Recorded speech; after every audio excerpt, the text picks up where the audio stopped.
আসসালামু আলাইকুম ওয়া রাহমাতুল্লাহ ওয়া বারাকাতুহু। প্রতি সপ্তাহের মতো আজকে আবারও চলে এসেছি মেহেরপুর প্রতিদিন স্টুডিও থেকে এবং সংবাদ বিশ্লেষণ অনুষ্ঠান থেকে আপনাদের সকলকে স্বাগত জানাই। আ আজকে আ আমার সাথে আছে আমার অভিভাবক, আমার সম্পাদক আ ইয়াদুল মোমেন, মেহেরপুর প্রতিদিনের। মোমেন ভাই কেমন আছেন আপনি? জি, অনেক ভালো আছি এবং আশা করছি আপনিও ভালো আছেন। আলহামদুলিল্লাহ। তো আপনার ইয়ে দিয়ে শুরু করি। আজকের পত্রিকার যেটা ইয়ে ছিল, আমাদের শিরোনাম ছিল, শিরোনামে বলা হচ্ছে যে তামাকের আগ্রাসন, আহ, কমেছে সবজির চাষ, উর্বরতা হারাচ্ছে জমি, বাড়ছে সার সংকট, বীজ চাষের প্রস্তুতি সমারোহে চলছে। বিষয়টাকে আসলে কিভাবে দেখছেন আপনি, তামাকের আগ্রাসন?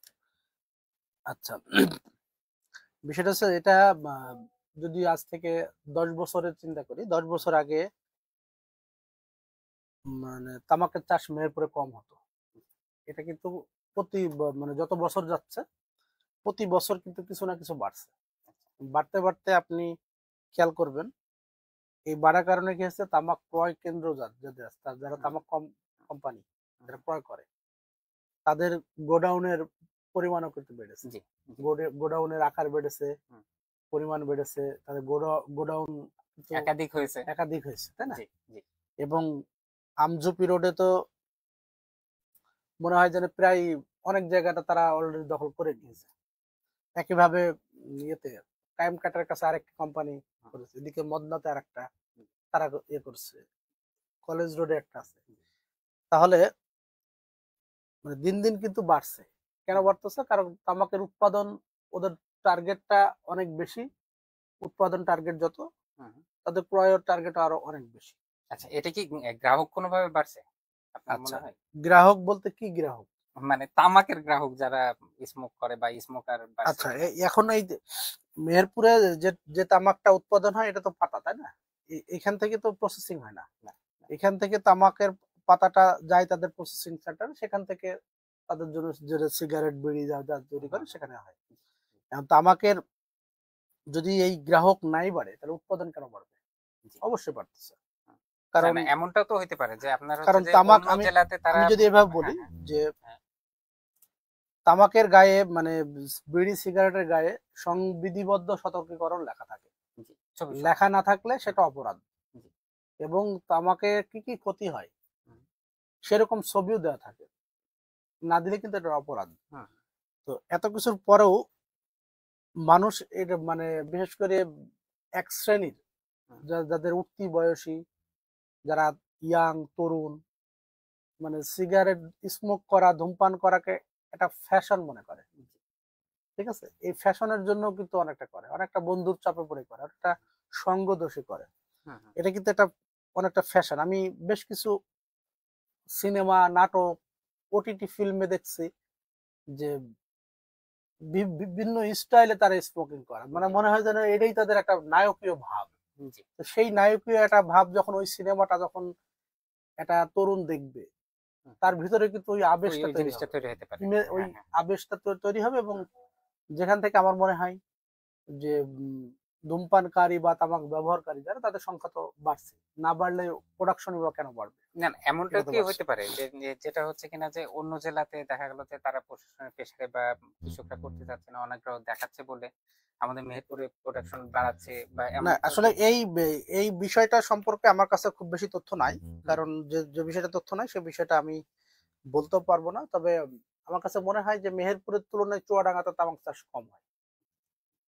তবে আবার মেহেরপুরের তুলনায় কুষ্টিয়াতে অনেক বেশি তামাক হয়, কারণ কুষ্টিয়াতে অলরেডি মানে অনেকগুলো তামাক ক্রয়ের জন্য, বিশেষ করে বিড়ি ফ্যাক্টরি, সিগারেট ফ্যাক্টরি কিন্তু কুষ্টিয়াতে আছে। তো তাদের জন্য কুষ্টিয়াতে অনেক আগে থেকেই কুষ্টিয়াতে কিন্তু উৎপাদন বেশি। তবে আমাদের মেহেরপুরে কিন্তু এত তামাক চাষ আমি দেখি নাই।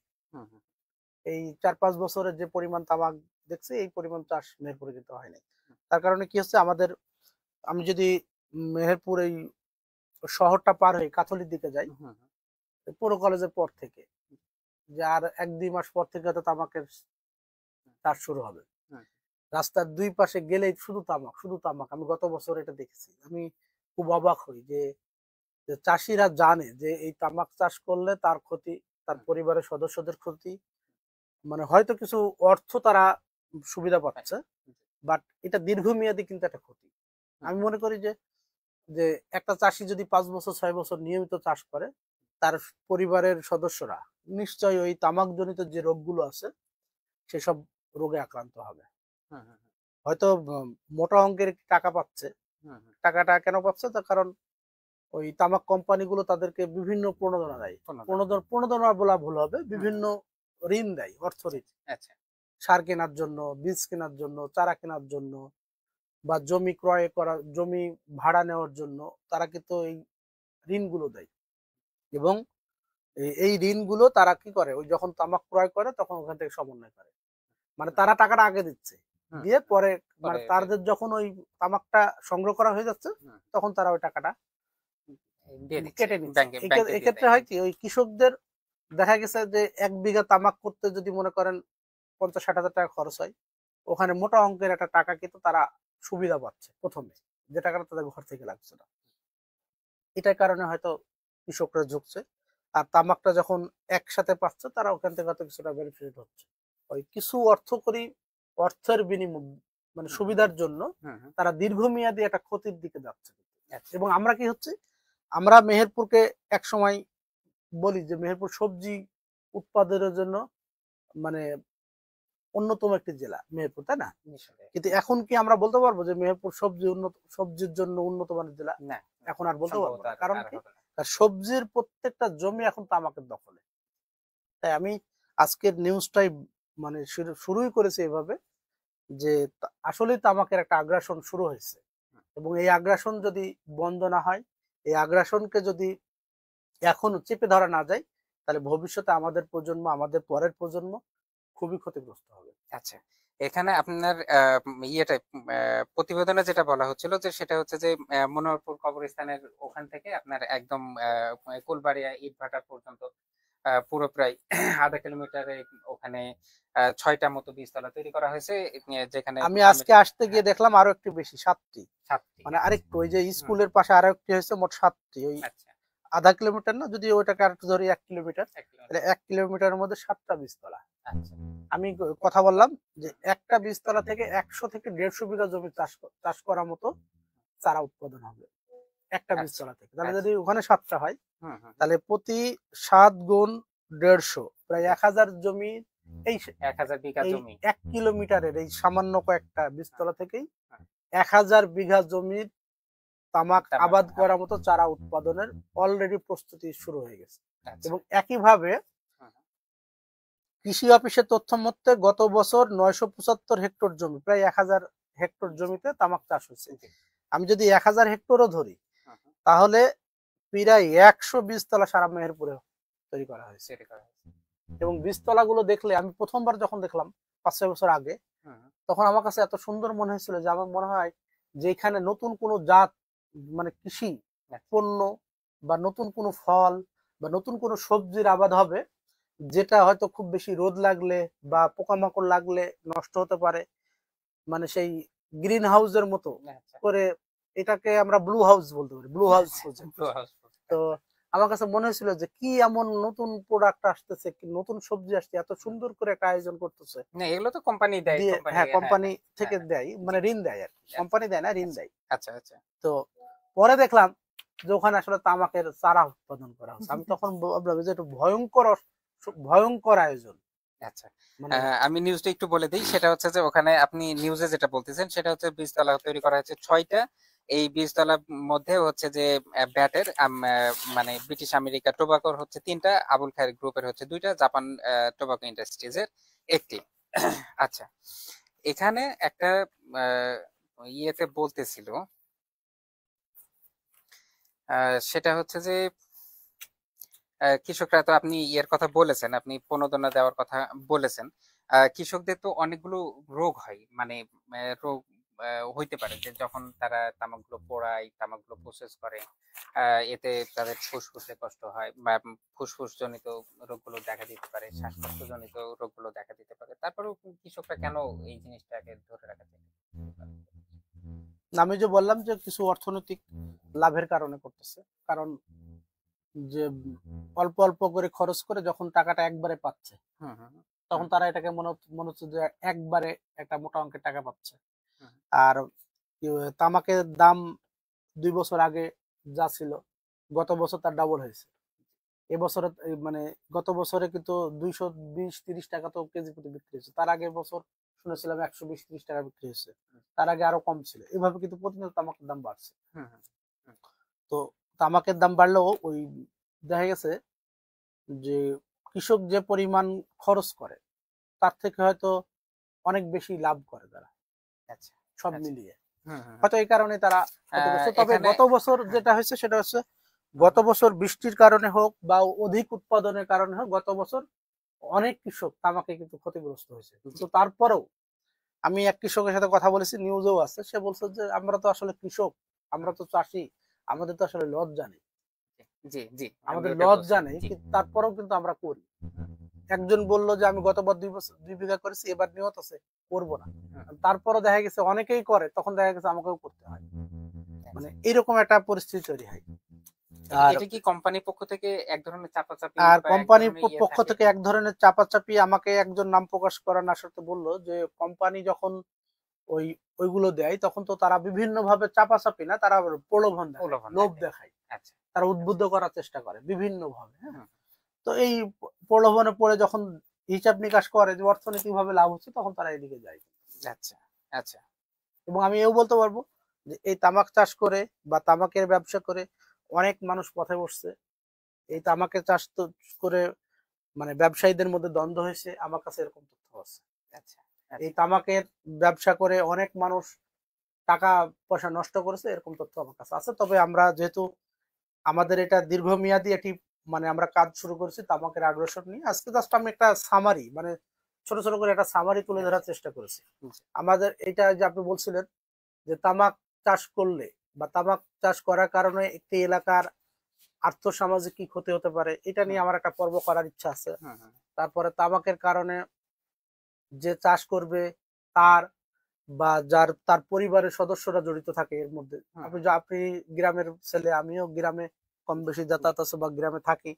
তো সেক্ষেত্রে একটা তামাক ঘর যখন জাল দিতে হয় তখন কিন্তু কন্টিনিউয়াসলি প্রসেস, যে একটা নির্দিষ্ট টাইম 30 ঘন্টা বা 24 ঘন্টা বা 32 ঘন্টা এক টানা ওই যে মানে জাল দিতে হয়।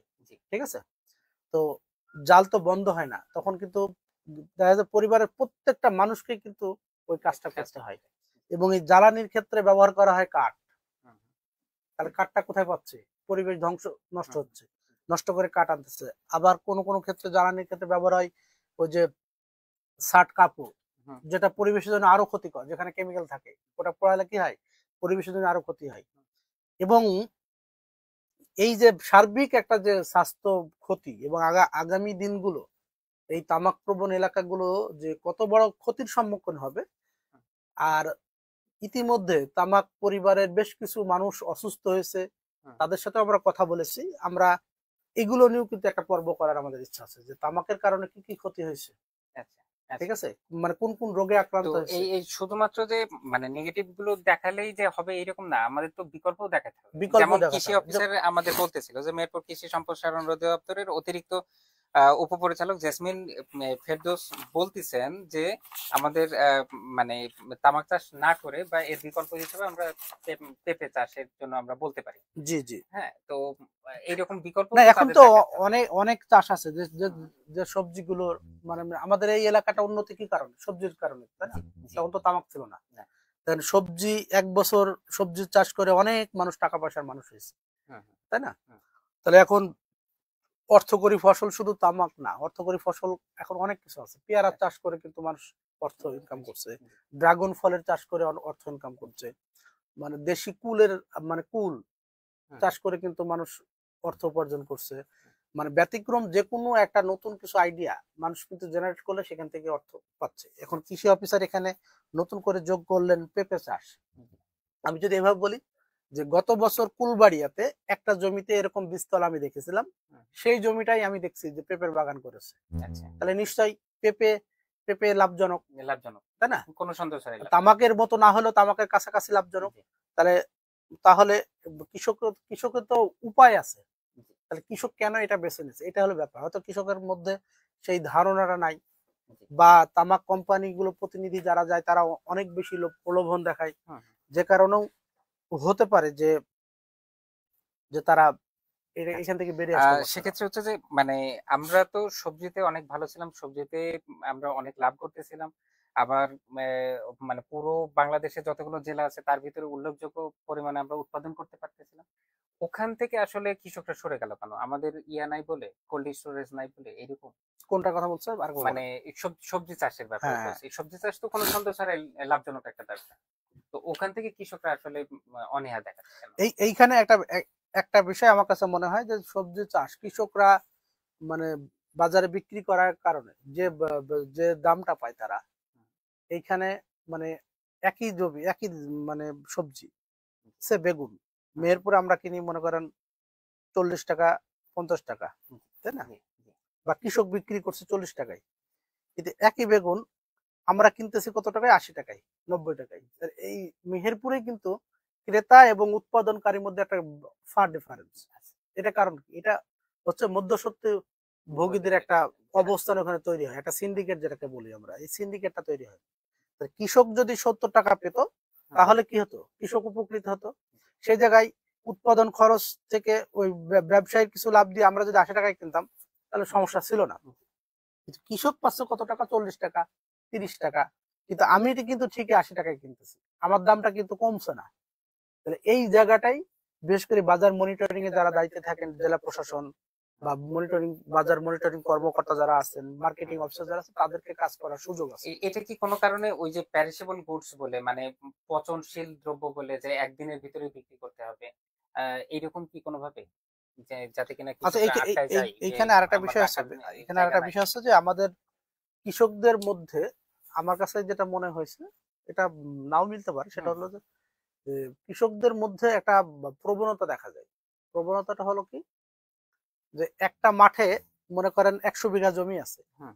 10 জন এবার পেঁপে চাষ করতেছে, আমাকেও পেঁপে চাষ করতে হবে। না, দেখা দেখি চাষ, দেখা দেখি দেখা বাস, দেখি এটা তো চাষ, হয়ই, মানে এটা তো ব্যাপারটা হয়, হচ্ছে কি, বাংলাতে আমি কথাই আছে। জি। গত বছর হুম, কফিতে তো ব্যাপক লোকসান হলো।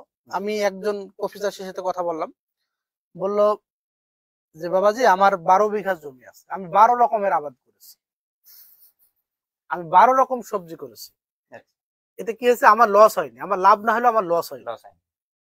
ঠিক কোনো আছে, না কোনো একটাতে আমরা কিন্তু ফসে গেছি। অনেকে করেছে কি লাভের আশায়, কেউ 10 বিঘা কফি করেছে, কেউ 5 বিঘা কফি, শুধু কফি করেছে, হুম, হুম, হুম। তার লস হলে সে কিন্তু সবই পুরোটাই লস হচ্ছে। পুরোটাই লস। জি। তো এইটা যদি হয়, মানে সবজিরও একটা বন্টন থাকা দরকার, হুম, হুম। একটা আবাদেরও একটা বন্টন থাকা উচিত, তাই জি, না? জি। যে একজন 5 বিঘা করছে বলে আমাকেও 5 বিঘা করতে হবে, এরকম না করে হুম, যদি চিন্তা করি যে 5 রকম যদি হয়, তাহলে একটাতে যদি হুম, হুম। কোনো কারণে যদি একটাতে আমি দাম না পাই, আর একটাতে যাতে আরেকটা আবার কাভারেজ দেয়, coverage, তাই না? জি, জি। তো কৃষকদের এই বিষয়গুলো ভাবার দরকার, আচ্ছা, এবং আচ্ছা। কৃষি বিভাগকেও এই বিষয়গুলো নিয়ে কথা বলা দরকার। হুম। কৃষি বিভাগ কি, যতটুকু, হ্যাঁ, কৃষি বিভাগ তো ওই যে লিফলেট দিছে, তারপর উঠান বৈঠক করেছে, কিন্তু এই অল্টারনেটিভ জিনিসগুলো দেখাইছে কিনা বা এগুলো দিছে কিনা? যেমন হচ্ছে যে আমি কিন্তু শিবপুরের। কৃষি বিভাগ হুম, যেটা বলে ওই লিফলেট বিতরণ, উঠান বৈঠক, হুম। এটা কৃষি বিভাগ দাবি করে যে আমরা যাই, আমরা আচ্ছা, কথা বলি, আচ্ছা, আমরা লিফলেট আচ্ছা। বিতরণ করি। হুম, আবার কৃষকদের মাঝে গেলে বলে যে কৃষি কৃষি কৃষি কর্মকর্তাদের দেখা পাই না। পাওয়া যায় না, এখানে কিন্তু একটা কন্ট্রাডিকশন আছে। হুম, হুম, এখন তারা কিভাবে যায় আর তারা কিভাবে দেখতে পায় না, এটা ওরা বলতে পারবে। তবে আমার মনে হয় কৃষি বিভাগের বেশ কিছু জায়গায় মনিটরিং করা, বা এই সব বিষয়গুলো নিয়ে কৃষি বিভাগের নতুন নতুন পরিকল্পনা তৈরি করা, এবং তাদের কৃষককে মানে আধুনিক প্রযুক্তির সাথে, আধুনিক চাষাবাদের সাথে তাদেরকে সম্পৃক্ত যদি না করা যায়, হুম, তাহলে এই ধরনের সমস্যাগুলো তৈরি চলবে, হবে। এবং এই তামাকের এই যে আগ্রাসন, এটা হুম, বন্ধ হওয়া সম্ভব না। আচ্ছা, আচ্ছা। সেক্ষেত্রে হচ্ছে যে ওই এই জায়গাতে মানে আমরা মিডিয়া বা মিডিয়ার মানুষগুলো আমরা ওখানে আরেকটু মনিটরিং করতে পারি কিনা, বা একটু বিষয়গুলো নিয়ে আলোচনা করতে পারি না, কিনা? এটা নিয়ে আমরা নীতিগতভাবে, আমরা মেহেরপুর প্রতিদিন থেকে আমরা নীতিগতভাবে সিদ্ধান্ত নিয়েছি আচ্ছা, আচ্ছা। যে যে তামাকের এই আগ্রাসন এবং সবজি, হুম, যে হুম, আমাদের যে পুরানো ঐতিহ্য সবজির মেহেরপুর, হুম, হুম। সেই সবজির মেহেরপুর ফিরিয়ে নিয়ে আসার জন্য আমরা জি, মানে প্রতিষ্ঠানগতভাবে এবং আমরা নীতিগতভাবে আমাদের সম্পাদকের নীতি অনুযায়ী আমরা এটাকে নিয়ে কাজ করব। আমরা এটা আচ্ছা। এটার মানে ভালো কিছু আমরা পাবো, এটা ভালো ভালো কিছু, কিছু ভালো আমরা কিছু আমরা আসবে। আমরা চেষ্টা করব হুম, হুম। যতদূর পারি। আমরা কৃষকদের মাঝে যাব এবং কৃষি কর্মকর্তাদের সাথে, প্রয়োজনে জেলা প্রশাসনের সাথে কথা বলে আমরা যতটুকু পারি এই তামাকের বিষয়গুলো আমরা তুলে ধরার চেষ্টা করব। আমরা তো তুলে ধরতে পারি, কৃষকদের সাথে কথা বলতে পারি, এর বেশি কিছু কিন্তু আমাদের নাই। এই কাজটা আমরা আমরা আলোচনায় তো আনতে পারি, আলোচনা তো করতে পারি। একটা হলে কৃষক, মানে সাপোজ মনে করেন আমি আপনি এখানে আমরা ধরে নিচ্ছি যে আমরা টেবিলে কথা বলতেছি না, টেবিলে কথা বলতেছি। এবং যদি আমি এর সাথে যদি আরেকটা যোগ করি যে একটা হলো সম্প্রতি সময় যদি আমি একটু যোগ করি, সম্প্রতি সময় বিভিন্ন জায়গায় সার সংকটের একটা ইয়ে দেখা যাচ্ছে, তাই না? আমার এই নিউজে কিন্তু সার সংকটের একটা কথাও বলা আছে। আমি জেলা প্রশাসক যিনি নতুন আসছেন ওনার সাথে কথা তো আমি বলেছি যে আমার কৃষক বেগুনের চাষ করে তামাকের সার নাই, ঠিক আছে? আমি কৃষকদের সাথে সরাসরি কথা বলেছি। আমি এখানে নিউজে আমি উল্লেখ করেছি যে এখানে তামাক চাষ করতে ড্যাপ লাগে, ইউরিয়া লাগে, এসওপি লাগে, দস্তা লাগে, তারপরে আপনার বোরন লাগে, ঠিক আছে? আর তামাক কোম্পানিগুলো শুধু দিচ্ছে এসওপি, তাহলে বাকি সারগুলো কোথা থেকে পাচ্ছেন? আমি কৃষকদের প্রশ্ন করেছি, বলছে যে আমরা এগুলো বাইরে থেকে। বাইরে বলতে কারা? এই খুচরা ডিলার, খুচরা সার ডিলার বা যারা সার ব্যবসা করে তাদের। তাহলে এই সারগুলো কিন্তু কৃষি অফিস থেকে বরাদ্দ নাই, বিএডিসি থেকে বরাদ্দ নাই, তাহলে সার সংকট কেন হবে না? আজকে যদি 1000 হেক্টর জমিতে মেহেরপুর জেলায় তামাকের চাষ হয়, তাহলে তামাকের এই চাষের জন্য ইউরিয়া, এই ড্যাপ, এই দস্তা, বোরন গুলো কোথায় যাচ্ছে? তাহলে সার সংকট কেন হবে না? শুধু তাই না, আমার কাছে আরো কিছু তথ্য আছে যে যারা 10 বিঘা 12 বিঘা তামাক চাষ করে তারা এখন থেকেই তারা এই সারগুলো মজুত করার জন্য অলরেডি উঠে পড়ে লেগেছে। তারা বিভিন্ন কাজা কৌশলে তারা কিন্তু এই সারগুলো তারা কি করবে? মজুত করে রাখবেন। তাই জেলা প্রশাসনের এখানে অনেক বেশি ভূমিকা, জেলা প্রশাসন এবং কৃষি বিভাগের অনেক বেশি ভূমিকা। এই তামাক চাষ যারা করতেছেন তারা সারটা কোথায় পাচ্ছে এইটা মনিটরিং করলেই সার সংকটটা আমার মনে দূর হবে। আচ্ছা আচ্ছা আচ্ছা, তো আমরা আরো দেখবো আপনার মানে আপনার পরবর্তী পর্বগুলো। জি, আমরা চেষ্টা করব এটাকে নিয়ে যতটুকু পারি আমরা কাজ করার। জি আচ্ছা, আমাদের এই এইচএসসি পরীক্ষার ফলাফল হলো এই পাশের হার মেহেরপুর জেলাতে 41%, যেটা খুবই নগণ্য আমার মনে হচ্ছে, অন্যান্য বছরের তুলনায় বা অন্যান্য ইয়ের তুলনায় অনেক কম। আগের মতো মানে আপনার সময়ের আগের মতো হয়ে গেছে বলে মনে হচ্ছে। কিভাবে দেখছেন আসলে বিষয়টা? আমি এটাকে পজিটিভলি দেখি। তার আগে এইচএসসি পরীক্ষায় এবার যারা পাশ করলেন আমাদের সন্তান তুল্য শিক্ষার্থী, তাদেরকে অবশ্যই অভিনন্দন জানাই যারা পাশ করেছেন। আর যারা ফেল করেছেন তাদের উদ্দেশ্যে বলবো যে একবার না পারিলে দেখো শতবার। ভেঙে পড়া যাবে না, হতাশ হওয়া যাবে না, এখান থেকে মানে সমস্যাটা বের করে সমাধানের পথ তৈরি করতে হবে এবং আগামীতে যাতে ভালো রেজাল্ট করা যায় সেই চেষ্টাটা অব্যাহত রাখতে হবে। আর পাশের হার 41% বা সারা দেশে 58%, এটাকে আমি খুব পজিটিভলি দেখি। পজিটিভলি দেখি এই কারণে যে এসএসসি এবং ইন্টারমিডিয়েটে আপনি এ প্লাস পেয়েছেন, কিন্তু কোনো জায়গায় ভালো প্রতিষ্ঠানে আপনি চান্স পেলেন না, উচ্চতর লেখাপড়া আপনি ভালো করে করতে পারলেন না, তাহলে এই পাশ দিয়ে আসলে হবে কি? তাই না? বাট যদি একটা কোয়ালিটি রেজাল্ট যদি আমরা পাই, বাট সেই কোয়ালিটি রেজাল্ট এ প্লাস না হোক, কিন্তু আমি যদি ঢাকা ভার্সিটি অপর অন্যান্য যে পাবলিক বিশ্ববিদ্যালয়গুলো আছে, উচ্চতর শিক্ষার জন্য যে প্রতিষ্ঠানগুলো আছে, সেগুলোতে যদি আমি চান্স পাই, তাহলে কি সেটা ভালো না? জি অবশ্যই ভালো, অবশ্যই সেটা ভালো। আমার মনে হয় যে এই যারা পাশ করেছে নিশ্চয়ই গত বছরের তুলনায় এবার ৭৬,০০০ এ প্লাস কম পেয়েছে। 2024 সালে থেকে 2025 সালে ৭৬,০০০ এ প্লাস ছাত্র কম পেয়েছে। তাহলে এই ৭৬,০০০ যদি এবারও পেত, তাহলে এই ৭৬,০০০-এর সাথে ওদের একটা কি হতো? কম্পিটিশন তৈরি হতো এবং তারা কি হতো? ভালো ভালো জায়গাগুলোতে সুযোগ পায় না। ইতিপূর্বে যে ঘটনা ঘটছে, দুইটা এ প্লাস কিন্তু কোনো ভার্সিটিতে চান্স পাচ্ছে না, এরকম ঘটনা কিন্তু অহরহ আছে। তাহলে সেই রেজাল্ট ভালো নাকি কোয়ালিটি সম্পন্ন রেজাল্ট? অবশ্যই কোয়ালিটি সম্পন্ন রেজাল্ট ভালো। আমি মনে করি যে বাংলাদেশ সরকার এবার যে সিদ্ধান্ত নিয়েছে যেটা কোয়ালিটি রেজাল্ট দেওয়ার জন্য, সেই কোয়ালিটি রেজাল্টটা এবার এসেছে। এবং একটা জিনিস প্রমাণিত হয়েছে যে পড়ার টেবিলে যদি আমি না যাই তাহলে কিন্তু আমার ফলাফল আসবে না। জি এক্স্যাক্টলি ওইটাই প্রবলেম পড়ার টেবিলে ফিরতে হবে আমাকে। যে আপনি বোধহয় খেয়াল করে দেখেছেন যে করোনার পর পরবর্তী যে ইয়েগুলো ছিল, আমাদের লকডাউন বলেন বা স্কুলগুলো বন্ধ হলো, ছুটি দেওয়া লাগলো, এরপরে কিন্তু স্কুলমুখী ওইভাবে করা যায় না। করা যায় না। এখন পর্যন্ত কিন্তু আমরা স্টুডেন্টরা আমরা এক শিক্ষকের সাথে কথা বলছিলাম, তার কলেজের 20% ছাত্র শিক্ষার্থী কলেজে উপস্থিত হয় না, ক্লাসে উপস্থিত হয় না। তাহলে 41% পাস তো অনেক বেশি, তাই না? মানে এটা কিন্তু সারা দেশের চিত্র। হয়তো দু একটা কলেজ বা দু একটা শিক্ষা প্রতিষ্ঠান ভিন্ন, বাট সারা দেশের মোটামুটি শিক্ষা প্রতিষ্ঠানগুলোর কিন্তু একই চিত্র। ঠিক আছে, তাহলে 20% যদি শিক্ষার্থী যদি একটা ক্লাসে উপস্থিত না হয়, তাহলে তারা পাস করবে কিভাবে? আমরা কি আশা করতে পারি? একটা ছেলে একটা মেয়ে যদি পড়াশোনার সময় পড়ার টেবিলে না বসে, তাহলে তার রেজাল্টের দরকারটা কি আসলে, তাই না? তাই আমি মনে করি যে পড়ার টেবিলে ফিরতেই হবে, পড়ার টেবিল ছাড়া বিকল্প কিছু নাই। এবং এই ধারা যদি অব্যাহত রাখতে হয়, তাহলে অবশ্যই তাকে পড়ার টেবিলে ফিরতে হবে। এবং স্টুডেন্টদের ওই একটাই ডিউটি, আমাদের সময় তো আমাদের এই একটাই ডিউটি যে আমাদের স্কুলে যেতে হবে, প্রাইভেটে যেতে হবে, পড়তে হবে, পড়ার টেবিলে থাকতে হবে। আমাদের তো একটাই। এর সাথে আরেকটা কিছু যোগ করি যে মানে এইচএসসি রেজাল্টের দিন মানে সোশ্যাল মিডিয়াটাকে একটু আমি ফলো করতেছিলাম। কেউ কেউ লিখছিলেন যে টিকটক করো বাবা, ফেসবুকে রিলস বানাও বাবা, হ্যাঁ, আবার A+ পাবা বাবা, তা তো হবে না। মানে এই যে মানে তাচ্ছিল্য, মানুষ যে বুঝতে পারছে যে আমরা টিকটকে ঝুঁকেছি, রিলসে ঝুঁকছি, তাই না? আমরা ফেসবুক কন্টেন্ট ক্রিয়েটার, এখন ঘরে ঘরে কন্টেন্ট ক্রিয়েটার। তো একজন স্টুডেন্ট তো সব দিকে গেলে হবে না, তার এখন পড়ার সময় আমার মনে হয় ওইটাই জরুরি। টিকটক, ফেসবুক, কন্টেন্ট ক্রিয়েট এগুলো করার সময় অনেক পাওয়া যাবে, অনেক আছে। তার জীবনকে নিয়ে ভাবার অনেক সময় আছে। জীবনকে নিয়ে যদি গড়তে হয়, তাহলে এই সময়টাকে পড়াশোনা কাজ। এক্স্যাক্টলি।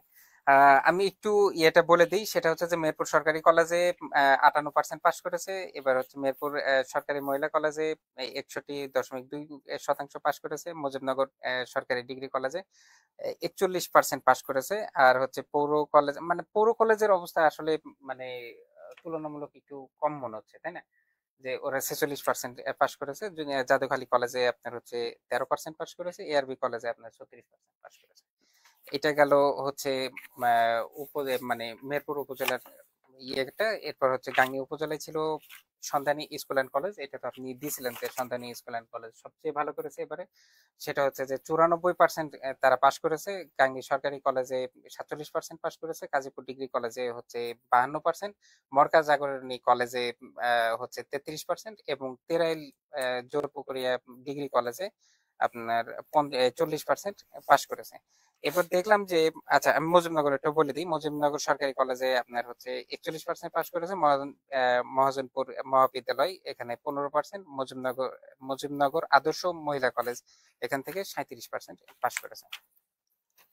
আচ্ছা, মানে আমি যেটা দেখলাম যে তুলনামূলক আমি দেখলাম যে পৌর কলেজটা কিছুটা পেছাই গেছে। অনেক পিছিয়ে আছে, অথচ বেশ অ্যাক্টিভ ছিল ওরা। মানে এটা কয়েকটা কারণ হতে পারে। প্রথম কারণ হতে পারে যে ম্যানেজমেন্টের একটা দুর্বলতা হতে পারে, কারণ এখানে এখন ফুল ফেজের প্রিন্সিপাল নাই। হয়তো যিনি আছেন তিনি এই মেইনটেনেন্সটা সেভাবে করতে পারছেন না, আমার ধারণা হতে পারে। আবার এমন হতে পারে যে রাজনৈতিক পালা বদলের সাথে সাথে ক্ষমতার একটা পালা বদল তৈরি হয়েছে, শিক্ষকদের মধ্যে একটা বিভাজন তৈরি হতে পারে, যে কারণে তারা হয়তো শিক্ষা পাঠদানের দিকে মনোযোগ না হয়ে তাদের অবস্থান তৈরি করার পিছনে একটা ভূমিকা রাখতে পারে। তো এই পৌর কলেজের এই রেজাল্ট নিয়ে আমারও খুব কিউরিওসিটি যে আসলে ওই স্কুল কলেজটার লেখাপড়া নিয়ে মানে আমার একটু কাজ করার সুযোগ মানে তৈরি হয়েছে, বা আমি কৌতূহল তৈরি হয়েছে যে কলেজটার লেখাপড়া যে পরিমাণ যেটা ছিল এখন কেন নাই, এটাকে নিয়ে আমার একটু কাজ করার ইচ্ছা তৈরি হয়েছে। তো আমি এটা নিয়ে কাজ করব। তো আমার কাছে মানে এতটুকুই মনে হয়েছে যে রাজনৈতিক পালা বদলের পাশাপাশি শিক্ষকদের মধ্যে বা কলেজ ম্যানেজমেন্টের মধ্যে একটা বিভাজন তৈরি হয়েছে, বা তারা যে কোনো ভাবেই পাঠদানটাকে মানে খুব বেশি গুরুত্ব না দিয়ে তারা নিজেদের হয়তো ক্ষমতা, নিজেদের এটাকে প্রাধান্য দিয়েছে, যে কারণেই এমন হয় না কখনো যেটা এবার হয়েছে। তো আমি জানি না সঠিক কি হয়েছে, তবে আমরা এটাকে নিয়ে যদি অনুসন্ধান করি তাহলে বলবো যে এটা করার কারণ তাহলে বিষয়টা আমরা সবসময় মানে আমরা তো পুরো কলেজকে দেখলাম, পুরো কলেজকে তো আমরা মডেল ভাবছিলাম, সবসময় আমরা মডেল মডেল হিসেবে দেখতাম। হ্যাঁ, এবং সেখানে মানে ভর্তি হওয়ার জন্য শিক্ষার্থীদের মধ্যে একটা আগ্রহ দেখা যায়, আগ্রহ দেখা যায়। কিন্তু এই যদি রেজাল্টের অবস্থা হয় তাহলে কিন্তু আগ্রহ হারিয়ে ফেলবে, তাই না? আচ্ছা, এই মানে আমি আরেকটা মজার জিনিস দেখলাম, সেটা হচ্ছে যে মাদ্রাসাতে এত ভালো রেজাল্ট কিভাবে করলো। সেটা হচ্ছে যে আমজুবি আলিম মাদ্রাসাতে এরা করেছে 85% পাশ করেছে। এরপরে হচ্ছে যে মেহেরপুর দারুল উলুম আহমেদিয়া ফাজিল মাদ্রাসা এরা হচ্ছে যে 83% পাশ করেছে। মানিকনগর ডিএস মাদ্রাসাতে এরা 71% পাশ করেছে। এদের রেজাল্টটা তুলনামূলক একটু ভালো মনে হচ্ছে। আচ্ছা, এখানে কয়েকটা কারণ থাকতে পারে। যেমন এসএসসি তে মাদ্রাসার রেজাল্ট খুব খারাপ ছিল এবছরই 2025-এ, আমরা ওইটা নিয়ে কিন্তু নিউজও করেছি। তো সেই জায়গা থেকে মানে উচ্চ মাধ্যমিকে তারা আবার ঘুরে ঘুরে দাঁড়িয়েছে। আমি কথা বলেছি কয়েকটা শিক্ষকের সাথে, আমি কথা হয়েছে আমার, তারা বলছে যে আমরা মানে উচ্চ মাধ্যমিক যে মাদ্রাসায় আছে, বিশেষ করে ম্যাক্সিমাম শিক্ষক এনটিআরসি এর মাধ্যমে নিয়োগ হয়েছে ইদানিং কালে। আর কিছু শিক্ষক আছে পুরাতন আগেকার সময়ে। তবে উচ্চ মাধ্যমিকে বিশেষ করে আলিম পর্যায়ে মাদ্রাসার মানটা সারা বাংলাদেশে তুলনামূলক ভালো রেজাল্ট করতেছে। এবং এমনও আছে যে ঢাকা ভার্সিটির মতো জায়গায়, ঢাকা মেডিকেল কলেজের মতো জায়গা থেকে কিন্তু মাদ্রাসা থেকে তারা কিন্তু টপ লেভেলে গেছে, দু একজন গেছে কিন্তু। তো সেই দিক দিয়ে তারা মানে দাখিলের থেকে উচ্চ মাধ্যমিক থেকে তারা মানে সবসময় একটু গুরুত্ব সহকারে দেখে, এবং তাদের মানে শিক্ষার্থীদের মধ্যেও কিন্তু সেই ধরনের একটা প্রবণতা তৈরি হয়েছে যে আগে যেমন মাদ্রাসাটাকে একটা মানে তাচ্ছিল্য সুরে দেখা হতো, এখন কিন্তু যেহেতু সমমান করা হয়েছে, তারা মানে শিক্ষার্থীরাও এই মানে বিষয়টা অনুধাবন করেছে এবং তারা এটাকে গুরুত্ব দিয়েছে। আচ্ছা, এবারে হচ্ছে যে বিএম শাখায় যেটা হচ্ছে যে মুক্তিযোদ্ধা Ahmad Ali technical college, technical and BM কলেজে এরা হচ্ছে 35% পাশ করেছে। Meherpur secondary girls school and college 86% পাশ করেছে। আর হচ্ছে গাংনী ডিগ্রি ডিগ্রি এটা যাবা না, কমার্সে যাবা না, জি, কারণ ওই হিসাব করতে করতে মাথা নষ্ট হয়ে যাবে। তো সেই হিসাবে রেজাল্ট ভালোই হয়েছে সেই হিসাব যদি। আচ্ছা, আর আপনি যেটা বলছিলেন টেকনিক্যালে যদি যাই, টেকনিক্যালে আসলে অনেকগুলো সাবজেক্ট থাকে যেগুলো প্র্যাকটিক্যাল, তো সেক্ষেত্রে টিচারদের হাতেই কিন্তু মার্ক বেশি। আর মানে থিওরিক্যাল যেগুলো আছে সেগুলো তো টেকনিক্যালের ছাত্র কারা হয়, একটু ফাঁকিবাজ টাইপের গুলো যে ওখানে কিন্তু জড়ো হয়। যখন আর এই স্কুলগুলোতে পারতেছে না, তখন দেখা গেছে ওখানে যে একটু ইয়ে হচ্ছে, তাই না? যেমন আমি যদি বলি, আমার পরিবারেরই একজনকে টেকনিক্যালে ভর্তি করে দিচ্ছে, এবার উপায় নেই, কারণ তাকে কোনোভাবে জেনারেলে আর রাখা যাচ্ছে না।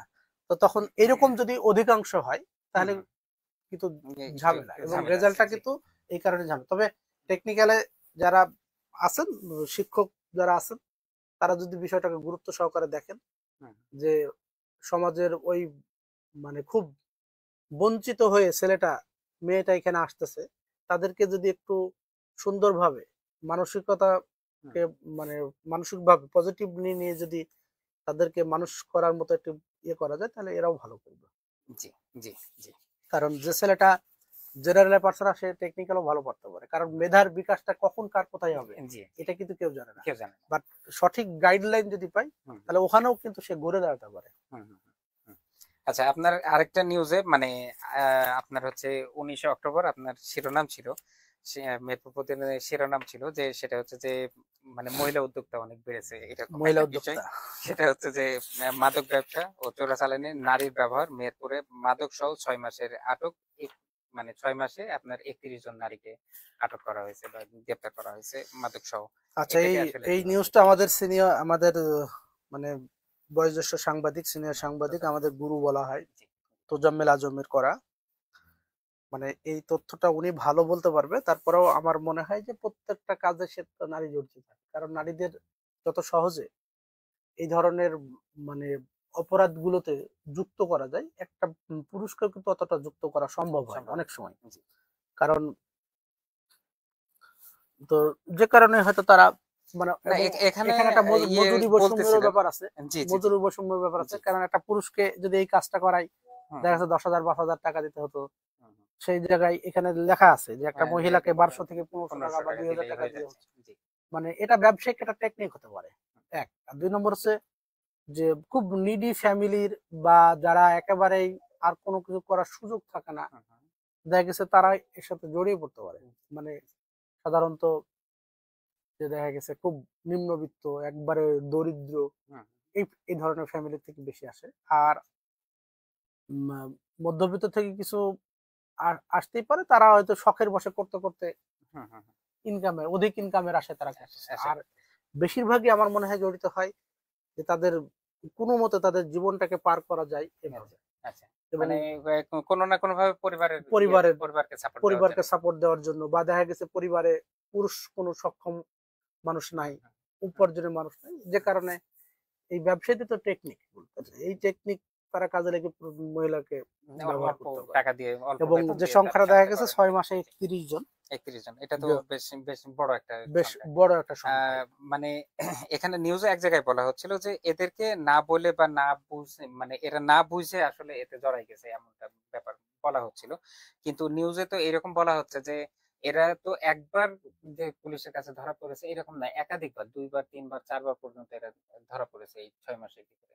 তারপরেও এই পেশার এখানে একটা জটিল অঙ্ক আছে। জটিল অঙ্কটা এমন যে ওই যে মানে প্রবাদ আছে না, যে যার নাক একবার কাটে সে ওর মানে রাস্তার পাশ দিয়ে হাঁটে, রাস্তার পাশে, যার নাক বারবার কাটে সে রাস্তার মাঝখান দিয়ে হাঁটে। তো যখন দেখে যে মাদক মামলায় একবার আমি আসামি হয়ে গেছি, একবার জেল খাটছি, আমার তো বদনাম হয়েছে, মানুষ তো আমাকে চিনেছেই, তখন আমার মনে হয় ওই টেন্ডেন্সি তার মধ্যে কাজ করে যে আমাকে এবার মাঝখান দিয়ে হাঁটতে হবে। ঠিক আছে, আমি এমন মানুষ, মাদকের কিছু কাজ করতে গিয়ে আমি দেখেছি যে এমন আসামিও আছে যার নামে 12টা মামলা। সে আমাকে বলেছে যে 6টা মামলা আমার লিগাল, আর 6টা মামলা আমাকে পুলিশে দিয়েছে। আচ্ছা, এখন এই যদি ঘটনা হয়, তাহলে এই মহিলা যাদের 2টা 3টা করে মামলা আছে তাদের এমন হতে পারে, আমি জানি না, তাদের এমন হতে পারে। ঠিক আছে, তো সব মিলিয়ে আসলে মহিলাদের ব্যবহার করা সহজ, যে সহজ গুলো ব্যবসায়ীরা তো তারাও তো ব্যবসায়ী, তাই না?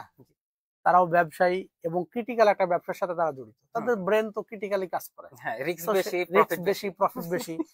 তো সেই ক্ষেত্রে তারা তো এটাকে একটা মানে ওই বিনিয়োগের একটা জায়গা এবং কৌশলের একটা জায়গা, সেই কৌশলটা তারা মনে করে মহিলাদেরকে নিলে হয়তো আমি আরো বেশি লাভবান হবে। আচ্ছা, এখানে বলা হচ্ছিল যে জেলার গাংনী উপজেলার কাজীপুর, তেকালা, বামন্দি, মেহেরপুর সদরের শালিকা, বাজিতপুর, ম্যাক্সিমাম সবই সীমান্ত এলাকা, মুন্সিনগর উপজেলার সোনাপুর সীমান্ত এখন মাদক পাচারের নিরাপদ পথ হিসেবে ব্যবহৃত হচ্ছে। ভারত থেকে নিয়মিত ফেন্সিডিল, ইয়াবা, গাঁজা ও অন্যান্য মাদক দ্রব্য আসছে এই সীমান্ত দিয়ে। এসব মাদক সংগ্রহ করে স্থানীয় পর্যায়ে খুচরা বিক্রির নেটওয়ার্ক গড়ে তুলেছে একটি চক্র।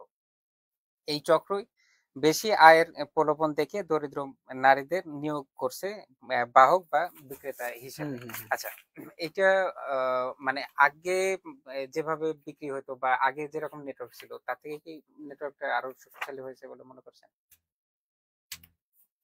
এখন মানে অপরাধীরা তো সবসময় তাদের ইয়ে করে, মানে পথ বদলায়, তাই না? যে পথে তারা একটা অপরাধ করছে আরেকটা পথকে বেছে নেয় যে নতুন করে করার জন্য। তো তাদের নেটওয়ার্ক বৃদ্ধির পাশাপাশি কৌশলও বৃদ্ধি হয়েছে। ঠিক আছে, আগে যেমন আমরা দেখেছি প্রায় মানে মাদকের যে ইয়েটা, এখন তো সংখ্যা বেশি। এখন আগে দেখতাম যে 250 গ্রাম গাঁজা উদ্ধার, 500 গ্রাম গাঁজা উদ্ধার, 100 গ্রাম গাঁজা গ্রামে আর হয় না, এখন গ্রামে হয় না, এখন কেজিতে ম্যাক্সিমামই দেখি 2 কেজি 4 কেজি 5 কেজি গাঁজা উদ্ধার হচ্ছে। এবং এখন কিন্তু রিস্ক গুলো বড় বড় নিচ্ছে, সে 51 পাপা পাপ 52 পাপা পাপ। তো যদি একটা বড় ইয়ে করতে পারে, আমি শুনলাম যে এই ধরনের একটা মানে গাঁজা বা এই ধরনের একটা মাদক যদি মানে জায়গা মতো পৌঁছে দিতে পারে, যে বহন করে, সে নাকি 5 থেকে 6,000 টাকা পায়। আচ্ছা, মানে কাজটা যতটা রিস্ক, আবার কাজটা করে ফেলতে পারলে ততটা লাভ। ঠিক আছে, হয়তো 10 বার করতেছে, একবার ধরা পড়ছে, তাই না? মানে একবার ধরা পড়ছে, আবার চিন্তা করতেছে যারা মানে যে ধরা পড়ছে তাদের তো লোকজন আবার তাদেরকে কিছুদিন পরে দেখা গেছে জামিন পাচ্ছে, হয়তো 1 মাস 1.5 মাস বা 2 মাস পর বা কেউ 15 দিন পর জামিনও পেয়ে যাচ্ছে।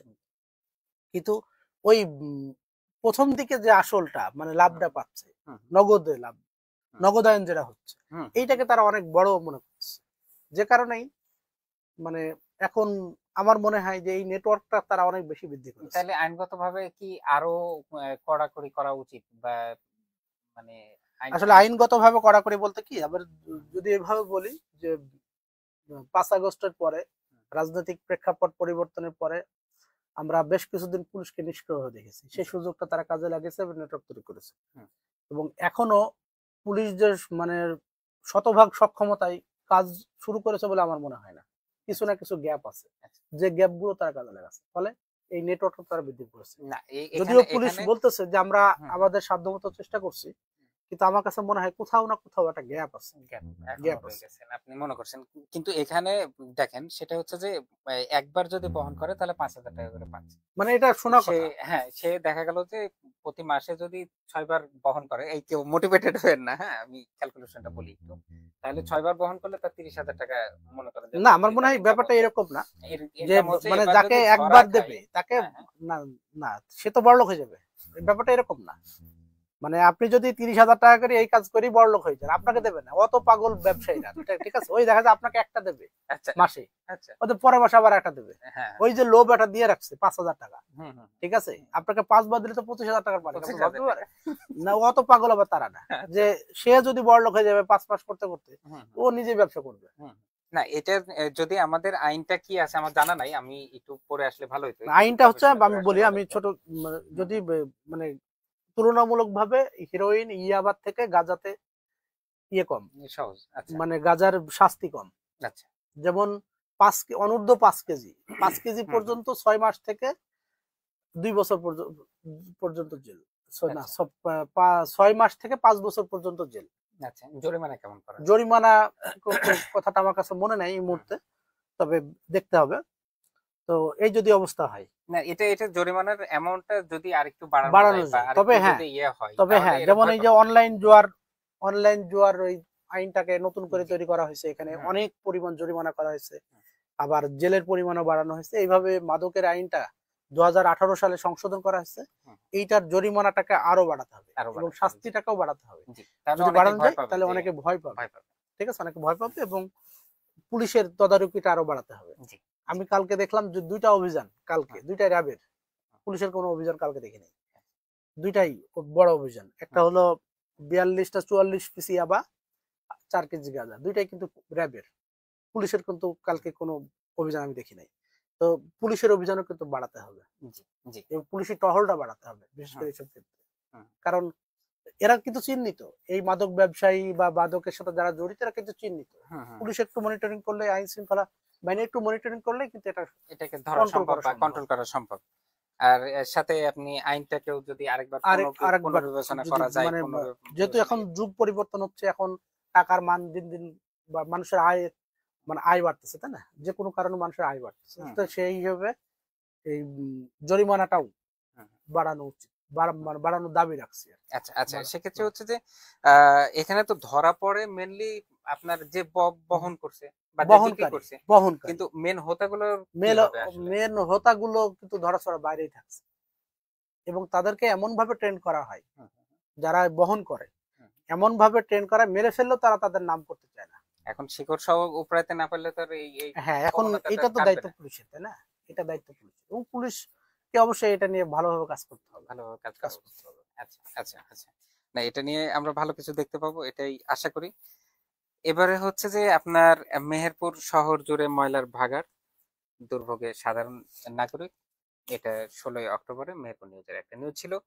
নিউজে বলা হচ্ছে যে 7 নম্বর ওয়ার্ডের, এখানেই 7 নম্বর ওয়ার্ডে কবি কাজী নজরুল ইসলাম মঞ্জিলের ওই যে গেটের সামনে আমিও দেখে আসলাম, বেশ ময়লার ভাগাড় করা হয়েছে, ওখানে দুর্গন্ধ আছে। এরকম 100 জায়গা আছে, মেহেরপুর শহরে এরকম 100 জায়গা আছে, যেখানে ওই ময়লার ভাগাড় তৈরি হয়েছে। আমরা মানে 2 থেকে 3 মাস আগে আমরা একটা ভিডিও প্রতিবেদন করেছি, জি, জি, মেহেরপুর শহরে ময়লার ভাগাড়ে পরিণত, হুম, হুম, হুম, এবং মানে এত বিশ্রী অবস্থা, মানে ওই যে বাপ নেই মা নাই এরকম একটা অবস্থা হয়ে গেছে হুম, পুরসভার। হুম, তো আসলে পরিচ্ছন্নতা কর্মী কিন্তু ঠিকই আছে, আচ্ছা, আচ্ছা, ঠিক আছে, তাদেরকে তদারকি করা বা তাদেরকে নিয়ে কাজটা করা, এই মানুষটার বড় অভাব। হুম, হুম, হুম, কারণ না নিশ্চয়ই এখানে তো এখানে প্রশাসক দেওয়া আছে পরিচ্ছন্নতা তাই না? অফিসার আছে, এখানে এখানে তো প্রশাসক দেওয়া আছে যে প্রশাসক দেওয়া আছে, পার্থপ্রতিম শীল। পাশাপাশি এখানে হ্যাঁ মানে নিজ নিজ নিজ বিভাগ আছে। প্রত্যেকটা বিভাগ যদি তার মতো নিয়মিত কাজ করে তাহলে এই শহর সুন্দর একটা শহর ছিল, তাই না? জি। এই শহরটা তো নোংরা হওয়ার কথা না। এই শহরটা কেন নোংরা হবে? আবার আমরা যারা নাগরিক, এই শহরের যারা নাগরিক, তাদেরও অনেক প্রবলেম। যত্রতত্র আমরা কিন্তু ময়লা ফেলি। ঠিক আছে, এই অফিসটা আমি একটা কাগজ ছিঁড়ে যেখানে সেখানে ফেলে রাখলাম, তাই না? এটা তো আমি ব্যবহার করি, তাহলে কি অফিসটা পরিষ্কার থাকবে? থাকবে না। নোংরা ফেলার একটা নির্দিষ্ট জায়গা আছে, বা আমাকে জায়গাটা তৈরি করতে হবে। যেহেতু এই পরিবারটা আমার, সংসারটা আমার, তাহলে এই মানে নোংরা জায়গাটা তো আমাকে করতে হবে। যদি আমরা প্রত্যেকটা নাগরিকও যদি সচেতন হই তাহলে কিন্তু এই শহর পরিষ্কার অর্ধেক হলেও হবে, আর বাকি অর্ধেকটা পৌরসভার করা উচিত। এক, ২ নম্বর হচ্ছে আমি দেখেছি, আমি নিজের চোখে দেখেছি, ওই সময় আমার কাছে মানে ওই অবস্থানটা তো মানে তাৎক্ষণিক ভাবে আমি করতে পারিনি। সেটা হলো আমি একদিন সকাল 8:30 কি 9টা দেখছি যে বড় বাজারের বেশ কিছু দোকানদার ওই পরিষ্কার করতেছে, করে করে ড্রেনের যে স্ল্যাব আছে, স্ল্যাবের যে ফাঁকা জায়গা আছে, ময়লাগুলো ওখানে সুন্দর করে গুছিয়ে ফেলতেছে। এখন বলেন এই যদি মানে অবস্থা হয়, শুধু একা পৌরসভা কি পারবে এটা পরিষ্কার রাখতে? পারবে না। পৌরসভারও যেমন গাফিলতি আছে, আমি নাগরিক হিসেবে আমারও কিন্তু একটা দায়বদ্ধতা আছে। এই দুয়ে মিলেই কিন্তু কাজ হবে, তাই না? তাই তারপরেও পৌরসভা একটা প্রশাসন হিসাবে, পৌরসভা একটি সংস্থা হিসাবে, বা সিটি কর্প মানে মানে নাগরিক সেবা দেওয়ার একটা মূল জায়গা হিসাবে তাদেরকেই কাজটা করতে হবে, এবং নাগরিকরা যাতে তার ওই কাজটা করতে মানে পরিষ্কার রাখতে সহযোগিতা করে, নাগরিককেও সচেতন করতে হবে। এটা দায়িত্ব, দায়িত্ব পৌরসভা। তারা তো প্রশাসক হিসেবে আছে। এখানে প্রশাসক যেটা বলতেছে পার্থপ্রতিম শীল, সেটা হচ্ছে যে পরিচ্ছন্ন কর্মীরা ঠিকঠাক কাজ করছে কিনা তা আমরা তদারকি করছি। একদিক থেকে শুরু হবে পরিচ্ছন্ন অভিযান এবং কয়েকদিনের মধ্যেই পুরো শহর পরিষ্কার পরিচ্ছন্ন। আচ্ছা, এই নিউজটা হয়েছে 16 অক্টোবর। জি জি, 2-1 দিনের মধ্যে যদি শুরু হয়, আজকে হচ্ছে 20 অক্টোবর, 4 দিন পার হয়ে গেছে। মানে একটা প্রবাদ আছে, মর্নিং শোজ দা ডে, তাই না? মানে আপনি কি কাজ করবেন সকালই বলে দেবে, বা সকাল দেখলে বুঝবেন দিনটা কেমন যাবে, তাই না? তাহলে 4 দিন হয়ে গেল, এখন পর্যন্ত আপনার সেই শুরুটা হলো না, তাহলে গাফিলতি এই প্রশাসনের মধ্যেই আছে। এই গাফিলতিটা দূর করার দরকার। প্রশাসক হিসাবে আপনি বসে আছেন, বসে থেকে আপনার দায়িত্ব, আপনি শুধু হুকুম করবেন বা আপনি শুধু বলবেন যেটা আমরা দেখছি, আমরা ব্যবস্থা নিচ্ছি, এটা করলে হবে না। আপনাকে কাজ করতে হবে এবং কাজ করার পরিবেশটা তৈরি করতে হবে, এই দায়িত্বটা আপনার। আচ্ছা, আর না হলে আপনাকে বলতে হবে আমি পারলাম না, ছেড়ে দিতে হবে। আমরা ভাববো যে মেহেরপুর পৌরসভা অভিভাবকহীন, আমাদেরকে এভাবে মেনে নিতে হবে। আচ্ছা, সেক্ষেত্রে হচ্ছে যে মেহেরপুর বিশ্ববিদ্যালয় নিয়ে আমি সবসময় কথা বলি, সবসময় মেহেরপুর বিশ্ববিদ্যালয়ের অগ্রগতি নিয়ে আমি আমার যারা দেখে, যারা আমার দর্শক শ্রোতা আছে, তাদেরকে আমি আপডেট গুলো দিতে চাই। তো এবারে মেহেরপুর মানে বিশ্ববিদ্যালয় 2টা সাবজেক্ট নিয়ে শুরু হবে বলে বলা হচ্ছে। অলরেডি তো মেহেরপুর সরকারি কলেজে 6টা ইয়ে নিয়ে আমি নিউজটা পড়ি একটু, যে মেহেরপুর সরকারি কলেজে অনার্স ভবনে 6টি কক্ষ বরাদ্দ নিয়ে আধুনিক শ্রেণী কক্ষ তৈরির কাজ শুরু হয়েছে। পাশাপাশি অফিস ভাড়া নিয়ে রেজিস্ট্রার সহ প্রয়োজনীয় কর্মকর্তাও নিয়োগ দেওয়া হয়েছে। এটা বলা হচ্ছে মানে মেহেরপুর বিশ্ববিদ্যালয়ের কার্যক্রমে রেডি করা হচ্ছে। আর বলা হচ্ছে 2025-2026 শিক্ষাবর্ষে গুচ্ছ ভর্তি পরীক্ষার মাধ্যমে মেহেরপুর বিশ্ববিদ্যালয়ে প্রথম বর্ষের শিক্ষার্থী ভর্তি হবে বলে। 25-26 শিক্ষাবর্ষ মানে এবছর না, এবছর না, এটা তো 24-25 আগামী বছর থেকে। এবং কোন দুটা সাবজেক্ট হবে, দুটো এখনো কিন্তু মানে নিশ্চিত হয়নি। তবে আমি শুনেছি যে 4টা সাবজেক্টের একটা গেছে, 4টা সাবজেক্টের জন্য একটা আবেদন গেছে, সেখান থেকে মঞ্জুরি কমিশন ইউজিসি 2টা সাবজেক্টকে তারা অনুমোদন দিয়েছে, কিন্তু কোন 2টা সাবজেক্ট দেবে এখন পর্যন্ত বলা হয়নি। তবে এটা হয়তো খুব শীঘ্রই বলে দেওয়া হবে। আর বিশ্ববিদ্যালয়ের জমির ব্যাপারে যেটা হলো, সেটা হলো যে কয়েকটা জায়গা তো সিলেকশন করা হয়েছে, আমরা সবাই জানি। না, এখানে দেখলাম নতুন। হ্যাঁ, এখানে নতুন আমি আসতেছি, আমি যতটুকু শুনেছি আর কি, আমার খুব বেশি এই সম্পর্কে আমার ধারণা নেই। তো যতটুকু শুনেছি সেটা হলো যে আমাদের বিডিসির বারাদি ফার্ম, খড়ের মাঠ, এই জায়গা দুটো সরকারি। বিডিসি ফার্মটা সরকারি, হুম। খড়ের মাঠটাও কিন্তু মানে সরকারি, তাই না? সরকারি। জি। এই এই দুইটা জায়গাকে নতুন করে বলা হচ্ছে এই কারণেই যে অর্থনৈতিক একটা ব্যাপার আছে, একটা হুম। জমি অধিগ্রহণ করা জি। এবং তার সাথে অর্থ, হুম, হুম, তাই না, হুম, হুম, রেজিস্ট্রি অর্থ হুম, জড়িত আছে। জি। অর্থাৎ সরকারের অনেকগুলো টাকা একত্রে লাগবে। আর এই জমি দুটোগুলো নিলে কি হবে, জাস্ট একটা চিঠি চালাচালি, জি। বিনিময়ের মতো, জি। বিনিময়ের মতো করে সরকার রেজিস্ট্রি করে নেবে, হুম, হুম, সরকার তাদের মতো করে তাদের দেনা জি। পাওনা শোধ করবে, এটা সহজ হুম, প্রক্রিয়া। হুম, হুম, আর মনে করেন এই ময়ামারি মাঠে যদি 100 বিঘা বা 100 একর, হুম, হুম, 100 একর। একশো জি। একর জি। 100 একর জমি যদি কেনে তাহলে 300 বিঘা, হুম, হুম। দেখা গেছে 300 বিঘা জমির মালিক 300 জন। আচ্ছা। ঠিক আছে, হুম, তাহলে 300 জনের কাছ থেকে জমি অধিগ্রহণ করে সেই জমি একটা বিশ্ববিদ্যালয় নামে, এটা এটা অনেক কঠিন কাজ, এটা সময় সাপেক্ষ ব্যাপার। হুম, যে কারণে তারা বিকল্প হিসাবে আমার মনে হয় যে এই খড়ের মাঠ এবং বিএডিসি বাড়াদি ফার্ম যেটা, হুম, হুম। এটাকেও তারা বিকল্প হিসেবে দেখছে বিকল্প বা ইয়ে হিসাবে হিসেবে রাখছে দেখছে। যে ওনারা যাতে তো দ্রুত কাজটা পরিদর্শন করতে করা যায়, গেছিলেন। দ্রুত আচ্ছা, কাজটা করা যায়। আচ্ছা। আর এছাড়া আহ, যে ভবনটা ভাড়া নেওয়া হুম, হয়েছে, হুম। সেই ভবনে আপাতত হয়তো 2টা সাবজেক্টের কিছু কাজ, কার্যক্রম তারা কার্যক্রম শুরু শুরু করবে। হবে। আচ্ছা, আমরা একদম শেষ পর্যায়ে অনুষ্ঠানের। হ্যাঁ, আচ্ছা, শেষ। আপনি যদি আমার দর্শক শ্রোতাকে বা আপনার দর্শক শ্রোতাকে কিছু বলতেন। জি, অনেক ধন্যবাদ এতক্ষণ ধরে আমাদের কথা শোনার জন্য এবং আমাদের দেখার জন্য। পাশাপাশি আমাদের এই কথার মধ্যে, ইনফরমেশনের মধ্যে অনেক ঘাটতি থাকতে পারে বা অনেক বেশি থাকতে পারে, সেগুলো আপনারা ক্ষমা সুন্দর দৃষ্টিতে দেখবেন যদি ভুল হয়ে থাকে। আর যদি ভালো কিছু পেয়ে থাকেন সেটাকে নিয়ে আপনারা কাজে লাগানোর চেষ্টা করবেন। তা আমাকে এই অনুষ্ঠানে আমন্ত্রণ জানানোর জন্য বা কথা বলার সুযোগ করে দেওয়ার জন্য আমাদের উপস্থাপক হিরককে ধন্যবাদ জানাচ্ছি। আপনারা ভালো থাকবেন। ধন্যবাদ। ধন্যবাদ। আচ্ছা, ধন্যবাদ। আমি একটু আবহাওয়ার একটু আপডেট দিয়ে থাকি সবসময়। আবহাওয়া ইয়েতে বলা হচ্ছে যে আপনার বঙ্গোপসাগরে বঙ্গোপসাগরে এখন লঘু চাপ দেখা দিছে। এটা আজকে রাতে এটা নিম্নচাপ বা ঘূর্ণিঝড়ে পরিণত হবে, মানে কি হবে আসলে আজকে রাতে এটা বোঝা যাবে। তবে বড় একটা বৃষ্টি বলয় আছে। বৃষ্টি বলয়ের নাম দেওয়া হয়েছে আঁখি, যেটা 24 তারিখ থেকে আপনার 30 তারিখ পর্যন্ত এই 6 দিন ভারী বৃষ্টি হইতে পারে। আমাদের এলাকাতেও ভারী বৃষ্টি হতে পারে বা পুরো বাংলাদেশেই ভারী বৃষ্টি হবে বলে বলা হচ্ছে। এখন ঘূর্ণিঝড় হবে কিনা এটা শিওর না। আম, এই 6 দিন যদি আপনাদের মানে রোদ কেন্দ্রিক কোনো কাজ থাকে সেটা থেকে একটু বিরত থাকবেন। সেই পর্যন্ত ভালো থাকবেন। আমরা পরবর্তী অনুষ্ঠান, পরবর্তী অন্য কোনো গেস্ট নিয়ে আসবো, আরো কিছু জানবো, আরো জিনিস নিয়ে আলোচনা করব। সেই পর্যন্ত সবাই ভালো থাকবেন। আসসালামু আলাইকুম ওয়া রাহমাতুল্লাহ ওয়া বারাকাতুহু।